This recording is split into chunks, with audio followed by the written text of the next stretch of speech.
The Smiling Man.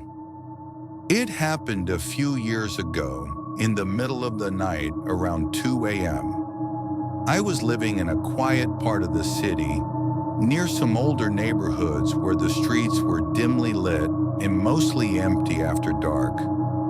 I didn't own a car at the time, and one of my favorite things to do when I couldn't sleep was to take long walks. It was calming, almost meditative, until one night.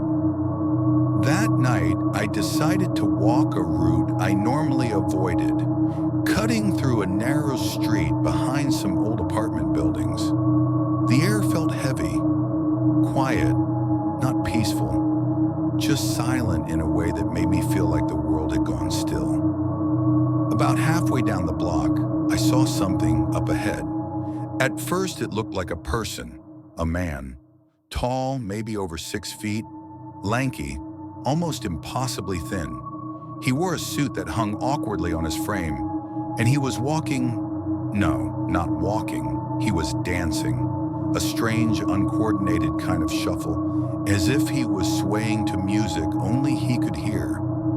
But the most disturbing thing, he was smiling. Not a normal smile, but a wide, unnatural grin that stretched far too much, like his face was made of rubber. He kept glancing up at the street lamps, as if they were an audience applauding him, then twirling around as if he was in the middle of a performance. I slowed my pace, debating whether to cross the street or turn around, but curiosity, and maybe a bit of fear, kept me going forward. As I got closer, he stopped dancing. Then he turned around. He stared at me. That smile never left his face. We locked eyes for what felt like an eternity. Then he suddenly took a step toward me. I froze. He didn't say anything, just stood there, grinning. Then he started walking toward me slowly, deliberately, one foot in front of the other like some kind of twisted mime. I turned and walked the other way, not running. I didn't want to look afraid, but I could hear his footsteps behind me, soft at first, then quicker, like he was gaining on me. I glanced back. He was sprinting, full speed, arms flailing, that horrific smile still plastered across his face. I ran. I didn't care how loud my steps were. I ran until my lungs burned, until I reached the main street with traffic and lights. Only then did I turn around. He was gone, vanished. No footsteps, no laughter, just silence. I never walked alone at night again after that. And for weeks I had nightmares of that grin in the dark, wide, crooked, and full of something inhuman, the thing that watched me from the woods. When I was 16, my family moved to a remote part of Washington state. My dad had taken a job managing a fish hatchery up in the Cascades. We lived about 45 minutes from the nearest town, deep in the forest. There were no neighbors, no cell service, and our land backed up to miles and miles of untouched wilderness. At first, I loved it. No traffic, no noise, just trees, stars, and the sound of the river behind our cabin. But then the woods started to feel off. It started with the silence. You'd be walking outside and all the birds would suddenly stop. No wind, no rustling, just this heavy, unnatural stillness that pressed in on you, like the forest was holding its breath. One night, I was up late playing video games in the living room while everyone else was asleep. I had my headphones on, but I thought I heard something, faint knocking on the walls outside. I paused the game and listened. Nothing. I figured it was a branch or maybe a deer brushing up against the cabin. But then I saw movement, just outside the window. I froze. It was tall, really tall, and it was standing completely still, just at the edge of the trees, where the porch light barely touched. I could make out the shape of a head, shoulders, and long limbs, but no details, just blackness. It didn't move, didn't sway like a person or an animal. It was just there. I blinked and it was gone. I told my dad the next morning. He told me not to worry, that it was probably a bear or my imagination. But I knew what I saw, and it wasn't a bear. Over the next few weeks, things escalated. We started hearing tapping on the windows at night, always around 2 or 3 in the morning. One night, my little sister swore someone was walking around outside her window, whispering her name. My mom said she was dreaming, but I believed her. Then came the scratches. Long, deep scratches on the walls of the house. First the back, then the sides. Like something was circling us, checking for weak spots. My dad said it was a cougar or raccoon, but I could see in his eyes he was scared too. One night I couldn't sleep. I had this tight, horrible feeling in my chest, like something was watching me. I sat up in bed, and that's when I heard it. Heavy footsteps on the roof. I held my breath. They moved slowly, deliberately, from one end of the cabin to the other, then silence. The next morning we found deep indentations on the roof, long, narrow footprints that didn't match any animal we knew. My dad finally called the forest ranger, who came out and did a sweep. He said he didn't find anything, but he stayed for less than 20 minutes. As he left, he pulled my dad aside and whispered something. I saw my dad's face go pale. That night, my dad told us we were going to town for a few days to visit family. We packed up and left, and never went back. Years later, I asked him what the ranger had said. He looked at me for a long time before answering. He said this wasn't the first call they'd gotten from that area. He told me to leave and not come back. He said some things in those woods aren't meant to be found. The thing that watches me sleep. This happened to a user on Reddit who lived alone in a small one-bedroom apartment just outside a mid-sized city. She had recently gone through a rough breakup and was trying to rebuild her life in a quieter place. She worked late hours as a nurse, often getting home around 1 or 2 in the morning. The building was old with creaky floors, flickering hallway lights, and a basement laundry that always felt off. But rent was cheap, and she figured she'd get used to it. One night after an especially rough shift, she got home, showered, and collapsed into bed. Around 3 a.m., she woke up in a cold sweat. Something felt wrong, not the usual, I had a nightmare kind of wrong. This was deeper, primal. Her bedroom felt watched. She looked toward her bedroom door, which she'd left slightly open. Through the gap in the light of the hallway bulb, she saw an eye, not a face, not a person, just an eye, staring in, unblinking. She froze, her heart thundering. The eye didn't blink, it just watched. After what felt like hours, she forced herself to grab her phone and snap on the flashlight. But when she aimed it at the door, nothing was there. She thought maybe she imagined it. Maybe stress, sleep deprivation, or the leftover trauma from the breakup was messing with her. But it didn't stop. Night after night, at 3 a.m., she'd wake up and see the same eye in the same place.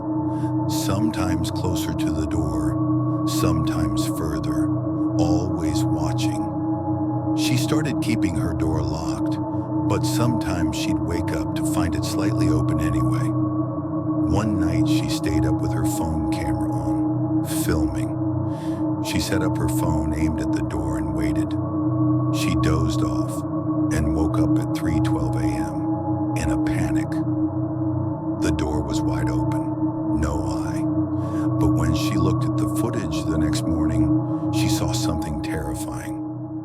At exactly 3:07 a.m., the doorknob turned slowly. The door creaked open. Then, a tall figure, gaunt, pale, impossibly thin, leaned forward from the hallway. Its arms were too long, and it didn't walk.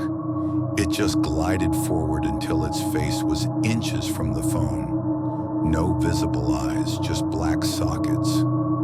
Then it vanished. She went to the building manager in a panic.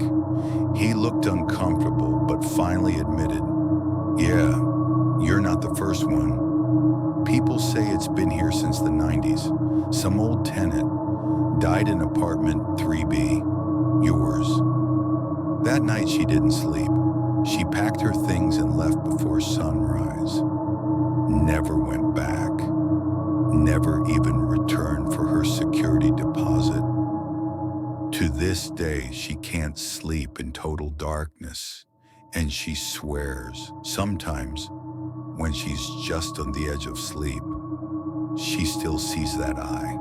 I'm the reason.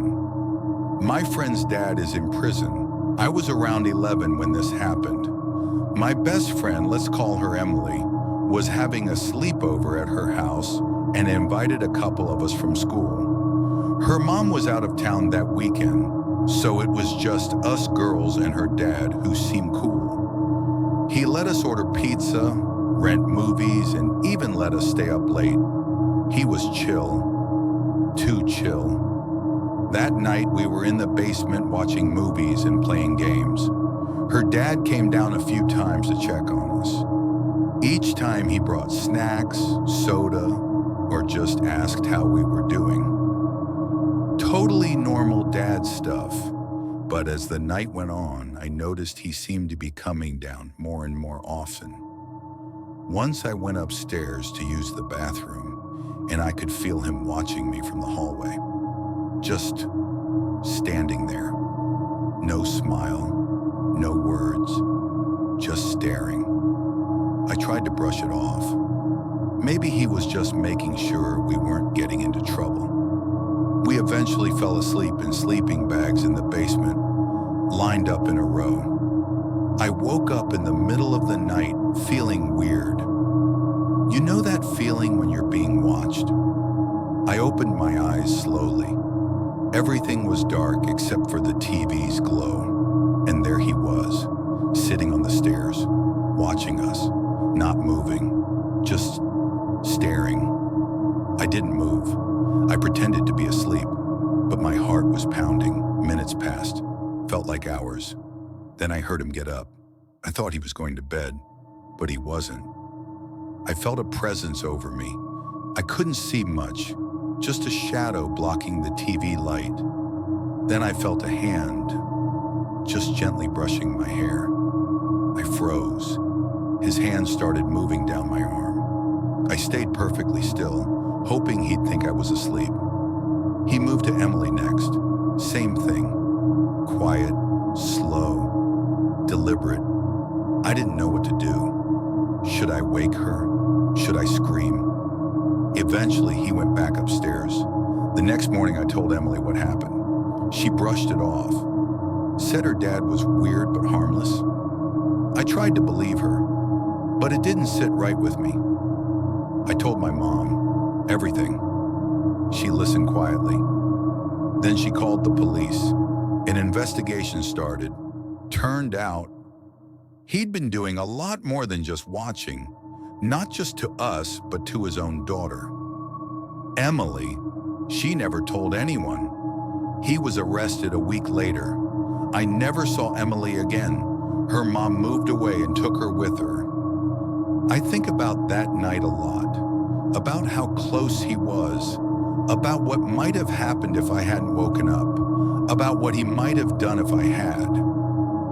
He's in prison now, and every so often I check to make sure he still is, because sometimes I still feel like he's watching me.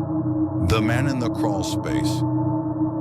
I used to live in a quiet suburb in Oregon when I was in my early 20s. The kind of neighborhood where everyone knew everyone, where people actually waved from their porches, and the biggest scandal was someone's dog getting loose. I had just moved into a small rental house at the end of a cul-de-sac. It wasn't fancy, but it was mine, and I loved the feeling of independence. The house was built in the 70s, one story, a little creaky but cozy. It had a weirdly low attic space that ran along the edges of the house. The landlord called it a crawl space attic. There was no basement, and this crawl space was only accessible through a small square opening in the hallway closet. I never paid it much attention. The landlord had told me it was just insulation and wiring up there. No storage allowed. Fast forward about 3 months. It was early October. I remember because the nights had started getting chilly and I was just beginning to decorate for Halloween. One night, I came home from work a little later than usual. As I walked into the house, something felt off. You know that gut feeling you get when something isn't quite right? Yeah, that. I brushed it off.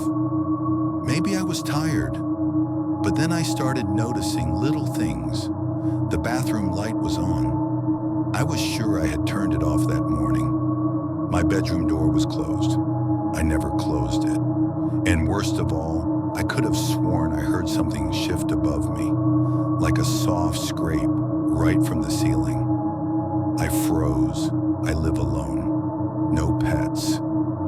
I stood there in my living room, heart pounding, staring up at the ceiling like I expected a face to suddenly push through the drywall.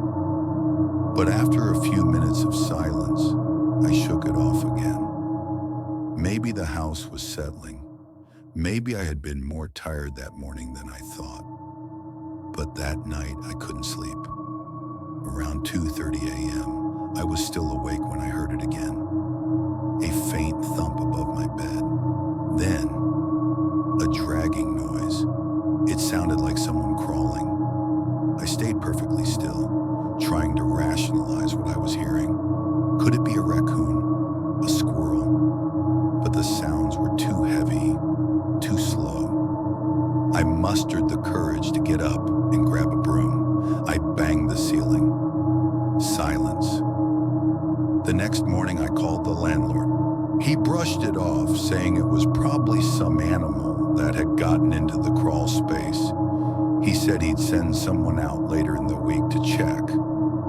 I wasn't happy about it, but what could I do? That night, I locked my bedroom door. I barely slept. And at around 4 a.m., I heard it again. This time it was more distinct, something crawling directly above me. Then, the faint sound of whispering. I sat up in bed, blood running cold. I couldn't make out the words, but it was human. A voice. That was it. I called the police. They showed up within 15 minutes.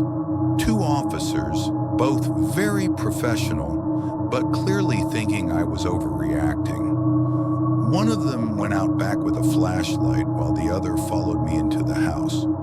I showed him the closet with the crawl space access. He pulled down the ladder, shined his light in, and froze. There's someone up there. That sentence still haunts me. Within minutes, they had backup. They pulled a man out of the crawl space. He was filthy, emaciated, and had a knife tucked into his waistband. He didn't say a word, just stared at me as they cuffed him. His eyes were wide, crazed. Turns out he had been living up there for weeks. There were empty food wrappers stolen from my pantry, bottles of my water, even a few of my t-shirts, and a notebook. That notebook was filled with disturbing, obsessive entries about me. Pages and pages of my daily routine. Notes about what I wore, where I went, how I smelled. There were even drawings of me sleeping.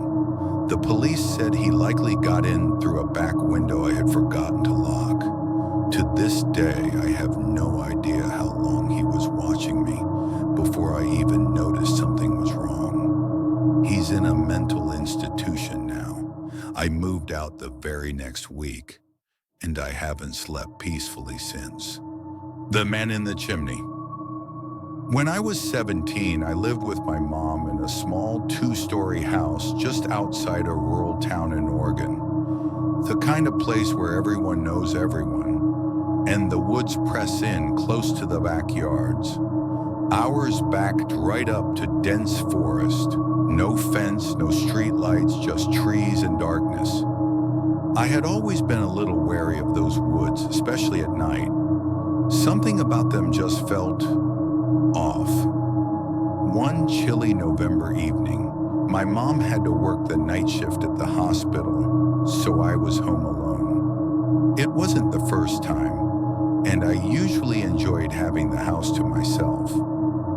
I made some popcorn, curled up on the couch, and turned on a horror movie for some cheap thrills. About halfway through the movie, I heard something. At first, I thought it was just part of the film. A distant, low scraping sound. But when I paused the TV, it continued. A long, slow scrape, followed by a series of dull thuds. It was coming from above me. The roof. I stood frozen for a moment, every horror movie cliché rushing through my head. But then I reasoned it had to be an animal, a raccoon maybe, or a squirrel. Trying to shake off the nerves, I went to the kitchen to grab a drink. That's when the noise changed. It was no longer on the roof. It was inside the walls, or more accurately, inside the chimney. We had an old fireplace in the living room, one we never really used. The thudding sound was unmistakably coming from there now, slow, deliberate movements.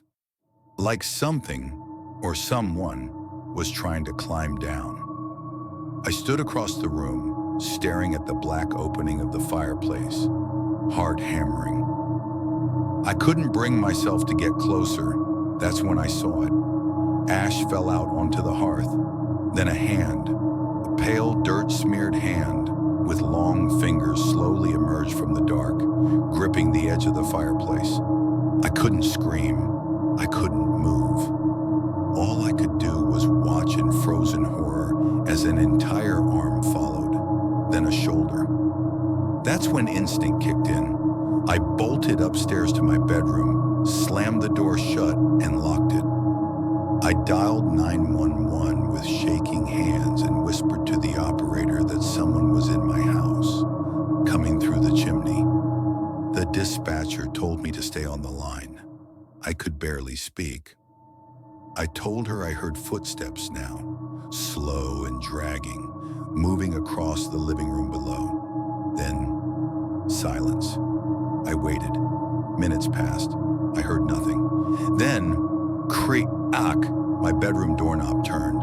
I screamed into the phone, backing up against the window. The knob kept turning, rattling violently now, then suddenly stopped.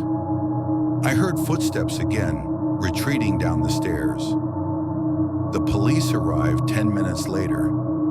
They didn't find anyone inside, but what they did find chilled me more than anything else. There were scratches, deep, erratic gouges inside the chimney. Ash disturbed, fingerprints around the fireplace, and just outside in the mud near the back of the house were boot prints, leading to the house, but not away from it. Later, we found out something even worse. Apparently, a man had escaped from a mental health facility about 30 miles away the night before. He had a history of breaking into homes through unconventional entry points. A patient file described him as someone who believed he could move through the shadows and be reborn through fire.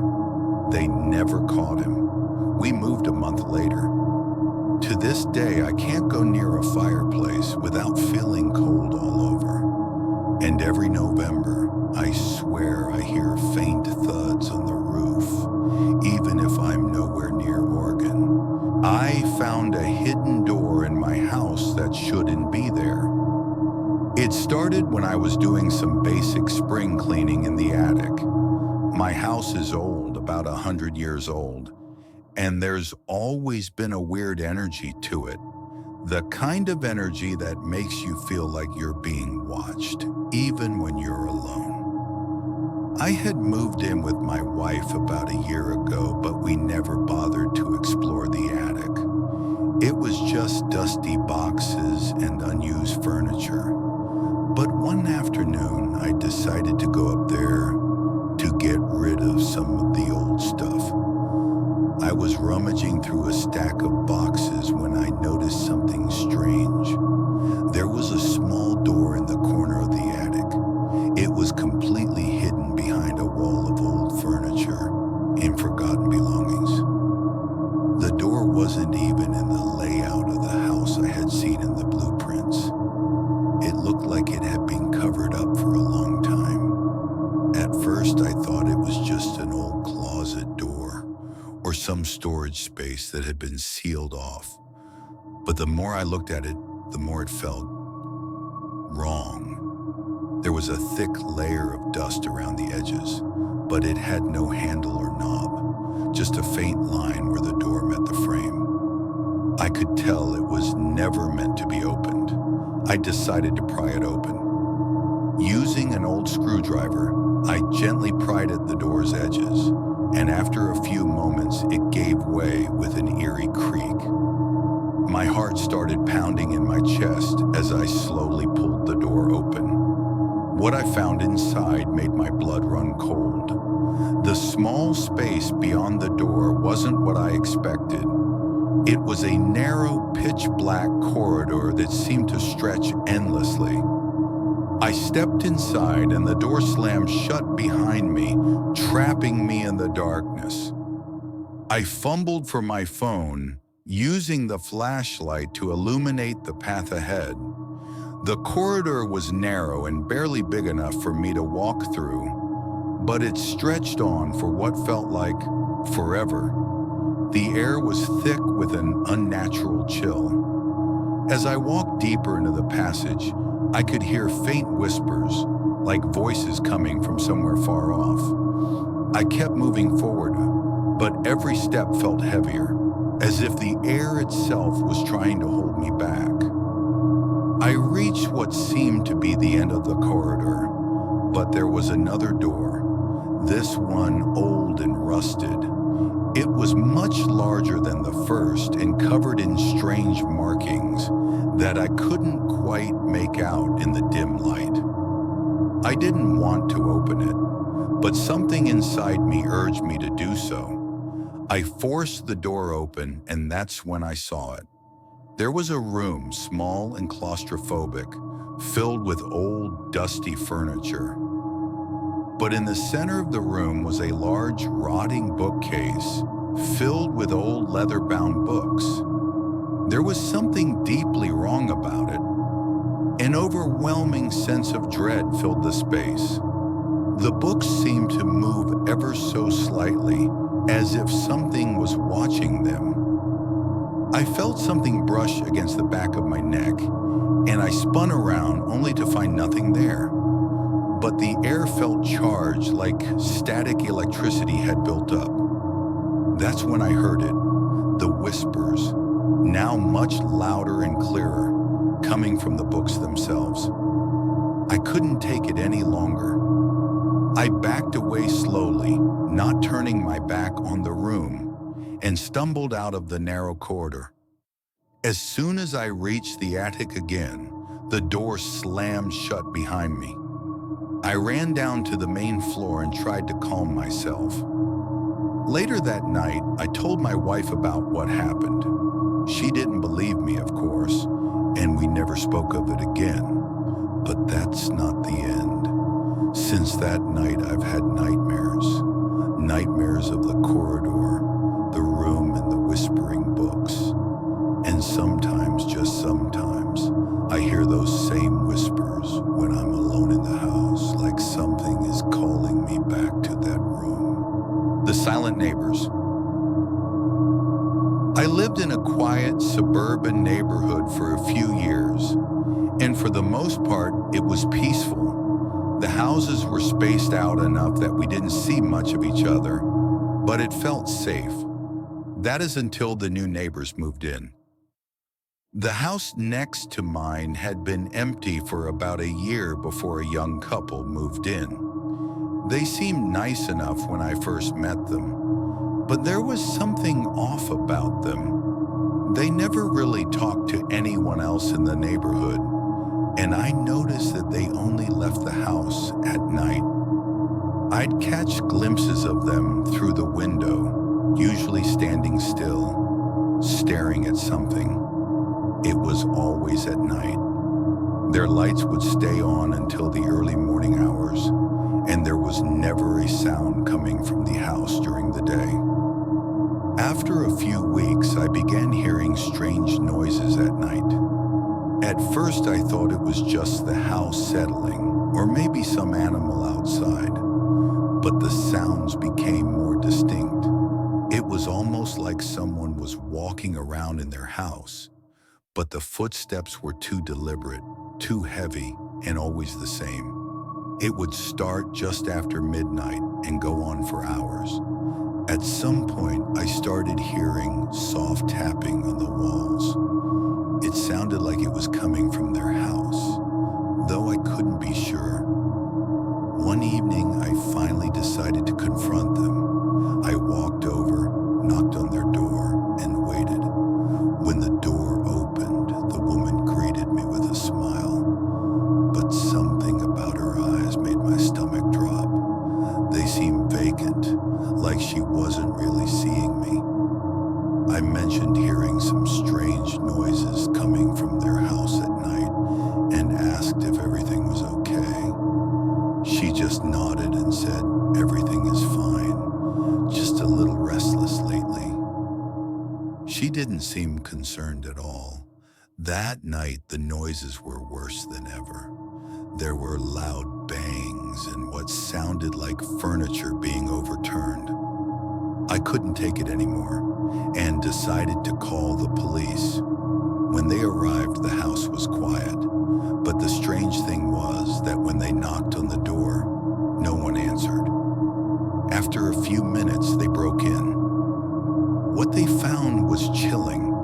There were no signs of the couple, but in every room the walls were covered in strange markings, like some kind of symbols drawn with what appeared to be blood.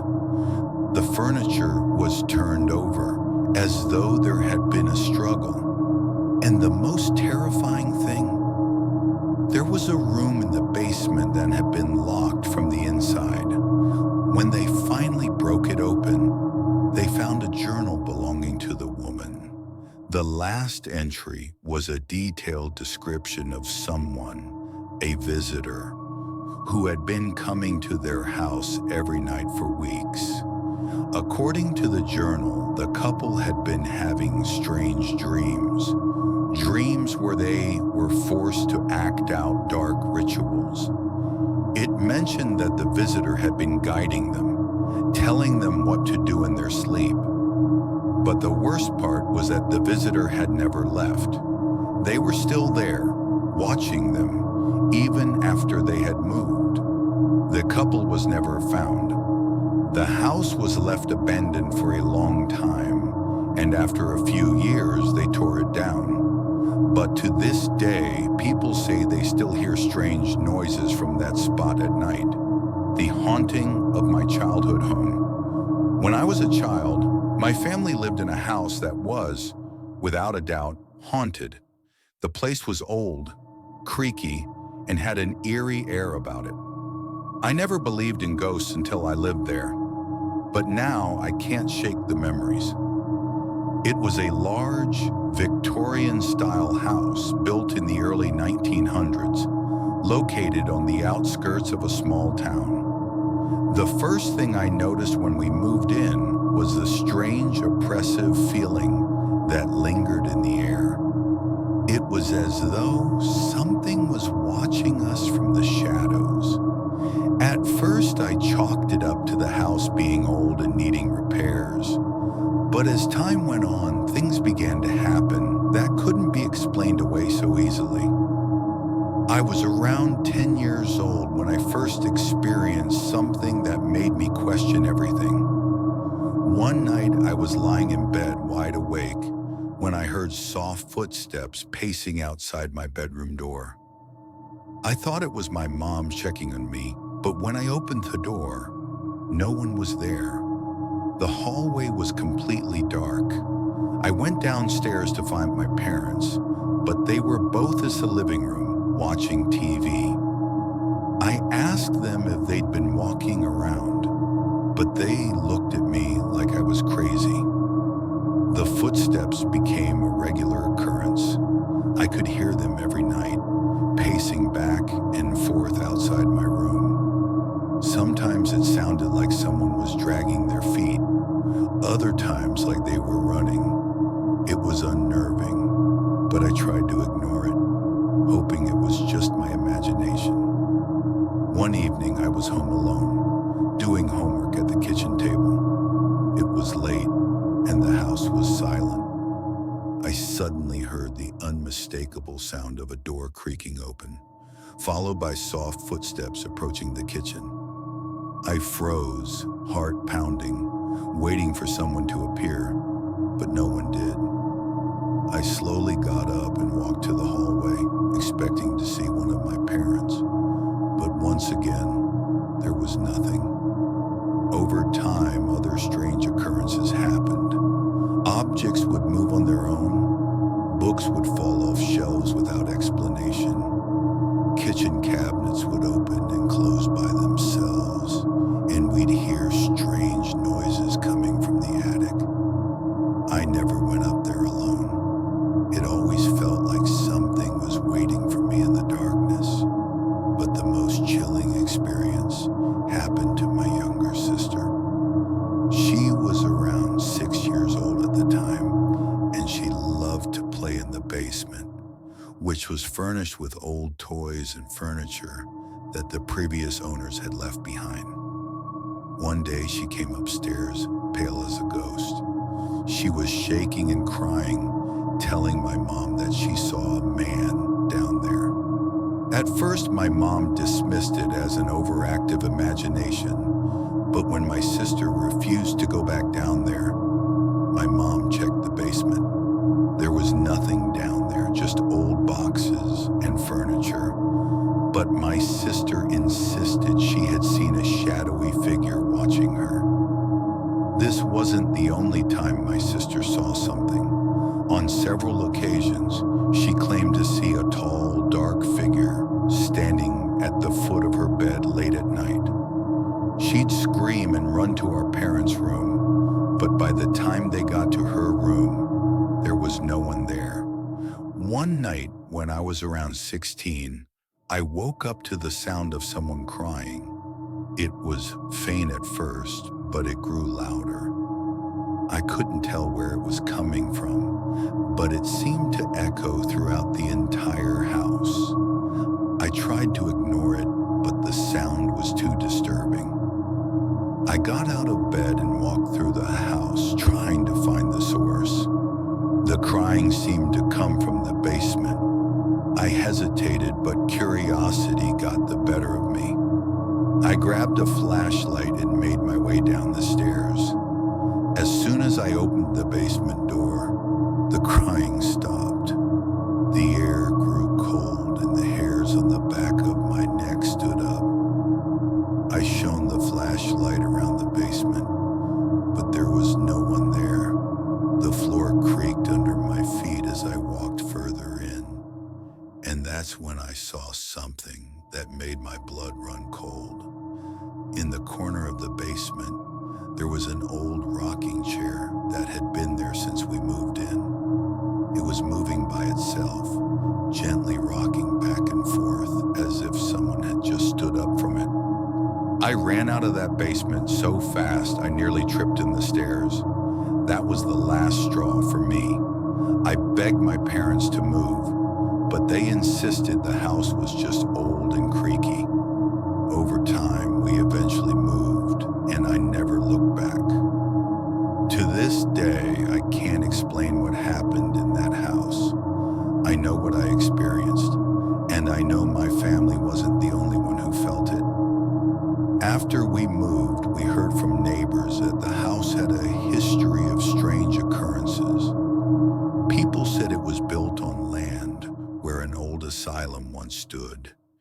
and that many other residents had died under mysterious circumstances.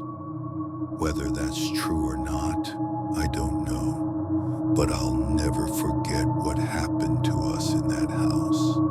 The man who followed me home. I've been debating on whether or not to post this, but I finally decided to share it in the hopes that it might serve as a warning for others.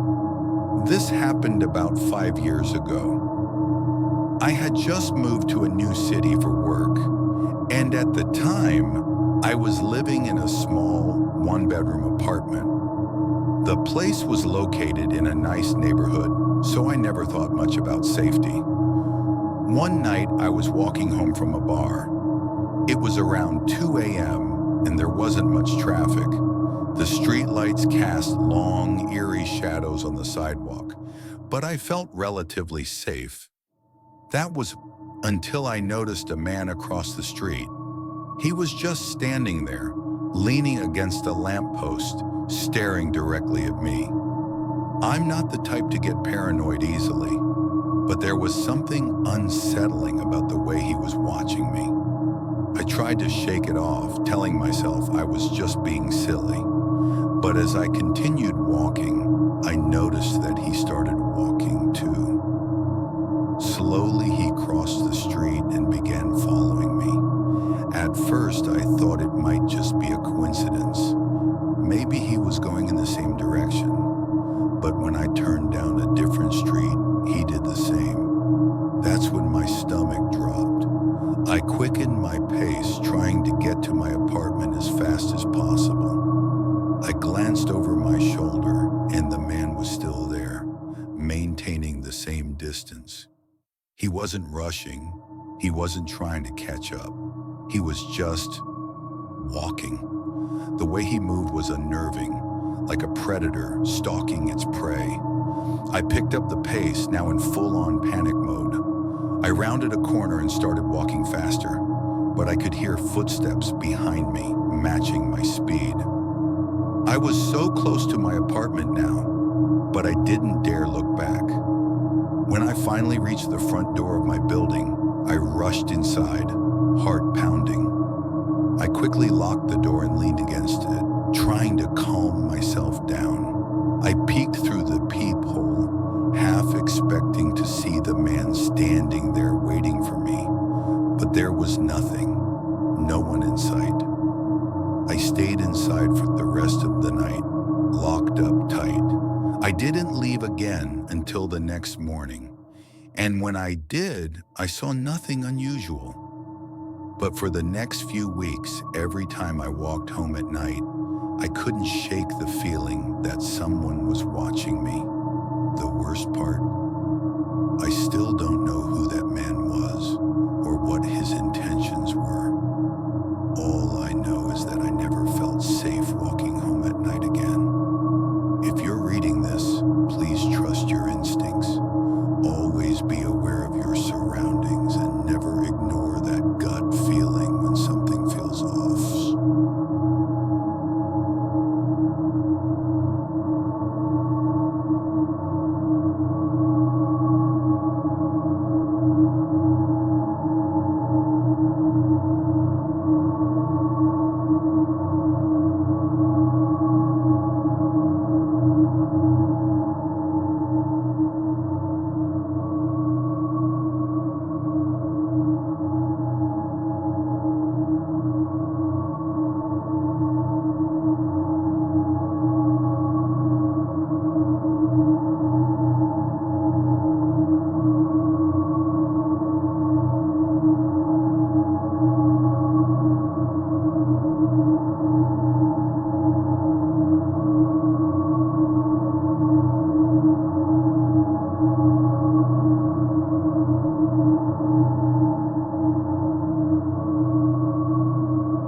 This is an incident that happened to me about 10 years ago. I live in Melbourne, Australia. I was driving home from work one night around 9 p.m., midweek so the roads were quiet. As I was driving downhill, I heard a sound that was like a jet engine roaring behind me. The next thing I know, a car goes flying past me, going twice the speed limit. It looked like a fairly old, crappy car. The car started to get the speed wobbles, and then one of the tires came flying off and rolled at speeds downhill whilst the car spun out and crashed. I stopped my car to make sure whoever inside was okay.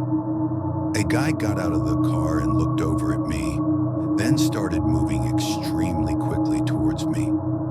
I don't know why, but I hit my internal locks on the car, which was fortunate, because no more than 2 seconds later, the guy started grabbing at the driver's side door and smashing on my windscreen with his fist trying to get in. He'll never forget the crazy look he had in his eyes. I put my foot down on the accelerator and drove off back home. I decided to swap cars once I got home and drove back to see what was going on. I saw 2 fire trucks and about 4 police close to where the incident happened. When I got back to the crash site, the guy was no longer there, so I decided to head home. The next day at work, I was online bored reading the news when I saw an article that shocked me. The article was about a guy who had been in a police chase for 1 hour, and the police stopped chasing him because it was becoming too dangerous. Turns out the guy was high on meth, had stolen a car an hour's drive away, and had been in a hot pursuit since. After crashing the car, the guy apparently crossed to the other side of the road and hailed the first car that appeared, which was a taxi. He got into the taxi and stole it. In the process, he pushed the driver out of the driver's side door, and the driver got stuck and dragged at speeds. The driver died from the incident.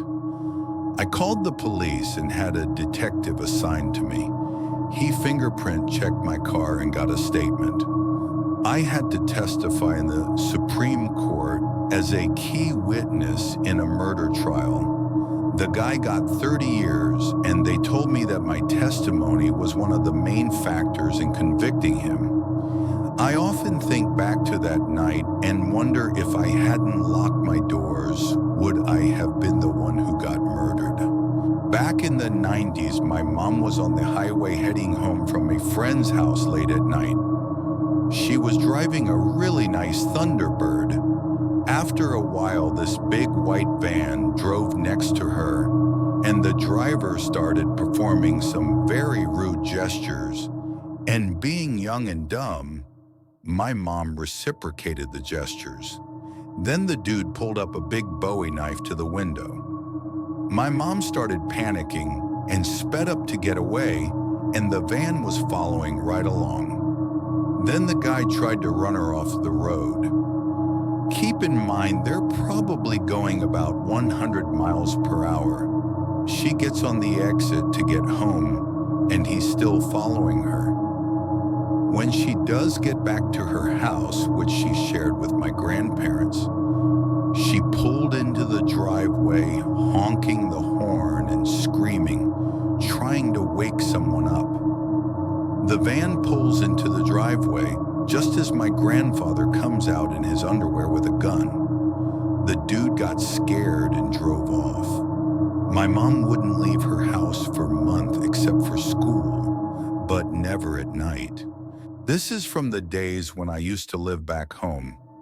I used to live in Karachi, Pakistan, but now moved to UK. We use live very close to a CID, Police Investigation Department, aka Pakistani FBI, building which we all were unaware of and always thought it was just an ordinary government building, till on the 11th of November 2010. On that day or around evening time, coming home from work, I thought I better hit the gym because they had a sauna, and after being tired from all-day work, that sounded like a good idea, which was hardly 0.3 miles away, so I decided to walk to the gym. I change quickly and leave for the gym and start walking towards the gym. This is almost, I've hardly walked like 10 minutes and I'm zero point 0.1 miles away roughly. And all of a sudden, for a nanosecond, I feel that ground is shaking. And the next thing I hear is a loudest bang I've ever heard, followed by a pressure kick into my chest.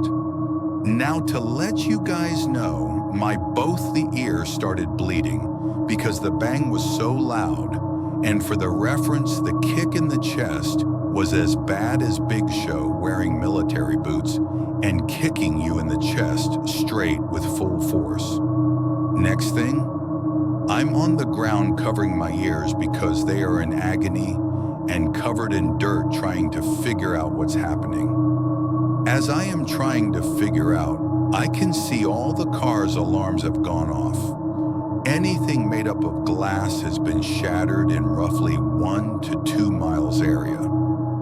I'm still trying to figure out what has happened, and I start smelling gunpowder and as if someone is making a BBQ and is being burnt. I will always remember that smell, which was something unsettling. Next thing's rock and dust particles starts landing on me and the surrounding areas, which had 1 to 1.5 inches long of pieces of human skin and flesh. I am not believing that I have another human skin piece stuck to my arm. I brush up my clothes and arms, getting up and covering my ear, recovering from that pressure kick. As I move closer to a spot in a street where I'm hearing loads of people screaming and crying, I see a few 3 to 5 foot cracks between some walls of the building, which have been destroyed by the shock wave of the bang.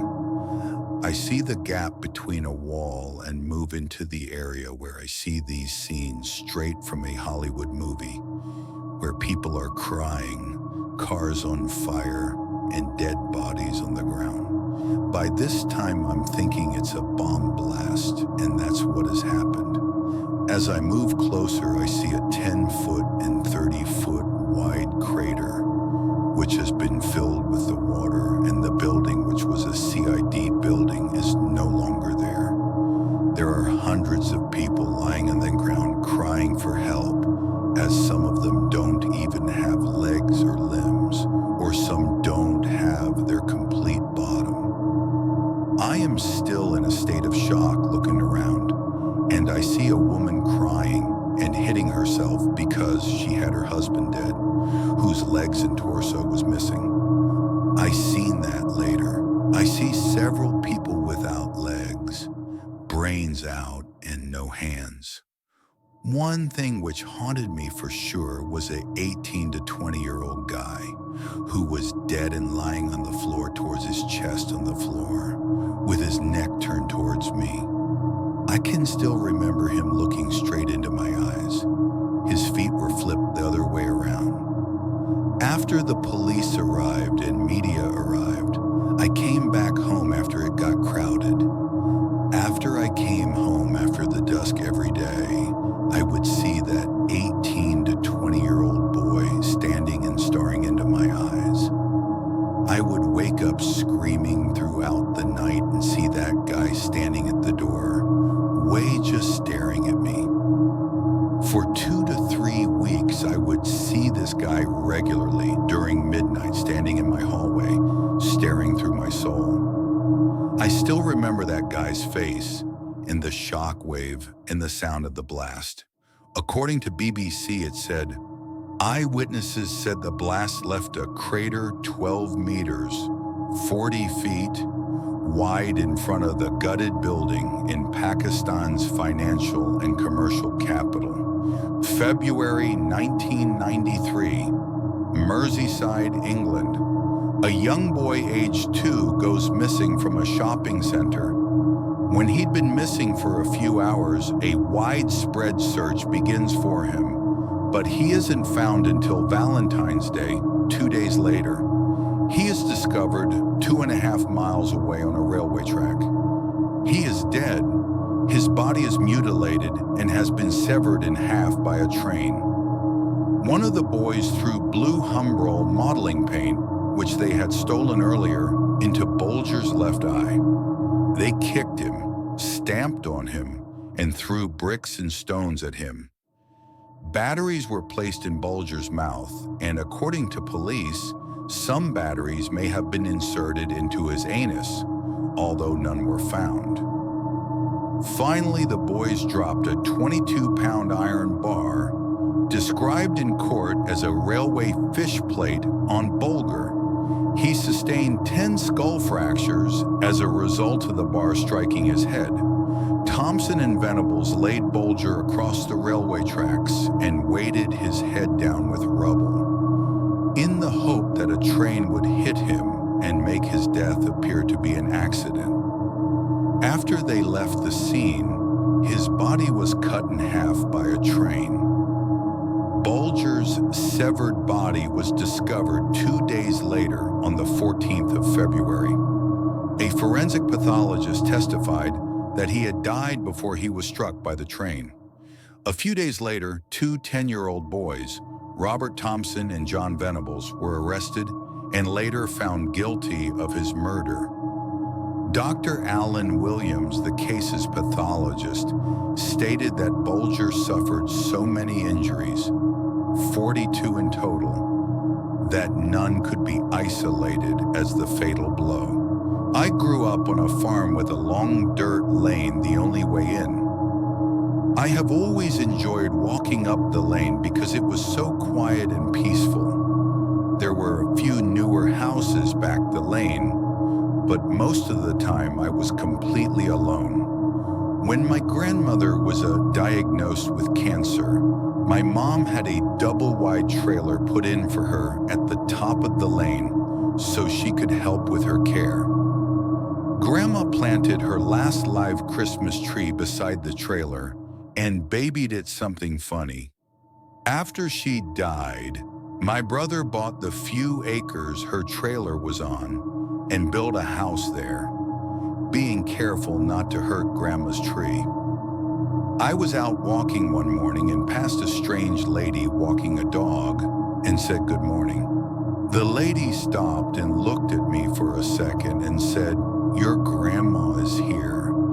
I was confused, but I assumed she must have known her and didn't realize she had passed. I told her that I was sorry, but Grandma had passed some time ago. She stared at the pine tree and said, "No, I mean that she is here." Confused, I was looking around trying to figure out what she meant and blurted out, "Here? In the lane?" She said, "Yes, here in the lane, by that tree. She stays here to make sure your mom's okay." I started sniffling, trying hard not to cry when she came over and patted me on the arm and said, "Don't worry, hon, she's fine. She's happy. She just wants to make sure your mom is okay because she's all alone now." Once I composed myself, I told her that Mom wasn't alone. Dad was still alive and my brother was right here, and I only live a couple miles away and came over all the time. She said, but her parents and her brother are all gone, and she's still really sad about it. Grandma just wants to make sure she knows that she's not alone. Will you tell her? I said I would, and she patted me on the arm again and walked away. I don't know how she knew my uncle had died the year before, because he lived a couple hours away. When I got back, Mom could see I had been crying, so I asked her about the lady, and she said she wasn't one of the neighbors. I told her what the lady said, and we both cried about it because that was exactly the kind of thing my grandmother would do. She thought the sun rose and set on my mom. None of us ever saw the lady again. Sadly, Mom was killed by my sister a couple years ago, so we sold the farm to settle her estate.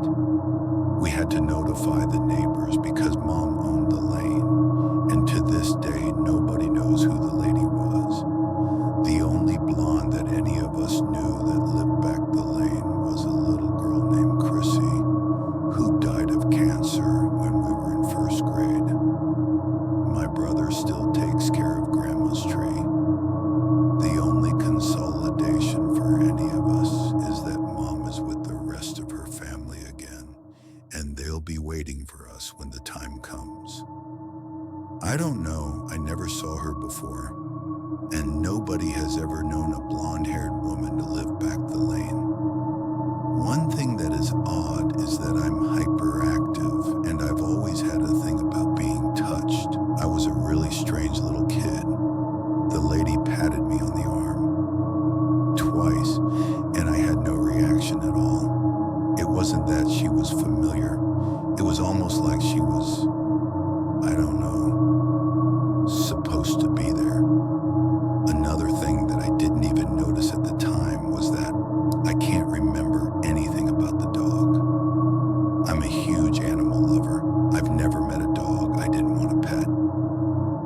but I don't remember seeing it after she started talking to me. I always thought Pell would be the one to appear if I needed him. Maybe she is a guide, or maybe even Mom's guide or an angel. I hope to meet her again.